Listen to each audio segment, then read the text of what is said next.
Lideri në rënditjen tabelore Shkëndija e Tetovës para tifozëve të vet në stadiumin Bushari me një gol të vetëm që e realizoi Besart Ibrahimi në minutën e 73, mposhti 1-0 ekipin e Pelisterit së Manastirit.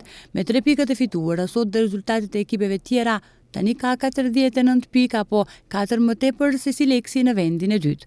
Trajneri Jeton Beqiri pas ndeshjes tha se disfata kundër Struga Trimlum ka ndikuar dhe në lojën dhe atmosferën e ekipit. Normalisht pas humbjes gjithmonë është situatë e komplikuar dhe atmosfera nuk ishte më e mira dhe këto ditë që patëm në dispozicion munduam që bëjmë maksimumin se përket punës dhe mundohem që futbollistët i kthejmë sa është e mundur më shumë në aspektin psikologjik. Sa i përket rrjedhës dhe cilësisë së lojës, trajneri Beqiri tha se kundërshtari ka luajtur lojë shumë të mbyllur. Unë e prisja si ndeshje të komplikuar për shkak se Pelisteri është një skuadër solide, është një skuadër e cila gjatë gjithë kohës qëndron në mbrojtje, qëndron shumë mbyllur dhe nëse nuk arrin që të hapish ndeshjen pjesën e parë, pastaj gjithçka bëhet e komplikuar. Por megjithatë jemi kënaqur se nuk rrezikuam mbrapa, krijuam disa raste, një nga ato domethënë shënuam dhe besoj që me meriti morëm 3 pikë.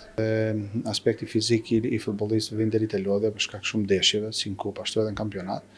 Por e rëndësishme është që qëndrojmë me pikë mirë. Mua nuk më intereson shumë për momentin vendi i parë dhe situata, më shumë intereson argëtimi i pikëve dhe ne duhet të bëjmë ditës maksimumin. Është një kampionat shumë i ndjeshur, nuk ka fitore të lehtë, skuadrat të gjitha janë serioze për shkak se edhe lufta për kreun është shumë e fuqishme dhe lufta për mbijetet gjithashtu është shumë e fuqishme që vështirëson kampionatin shumë.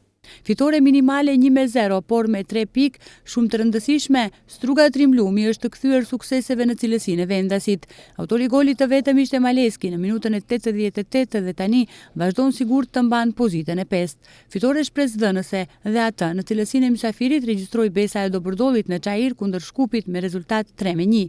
Autori i golave për Besën ishin Shefiti, Lazarov, autogol dhe Vlatko Stojanovski, ndërsa për vendasit shënuan Asani nga penaltia dhe Avornios. Rezultat befasues ka shënuar Gostivari në përballje me ekipin e AP Brera duke luajtur me barazim 2-2. Tabelën e klasifikimit e vetmuar e kryeson Shkëndija me 49 pikë.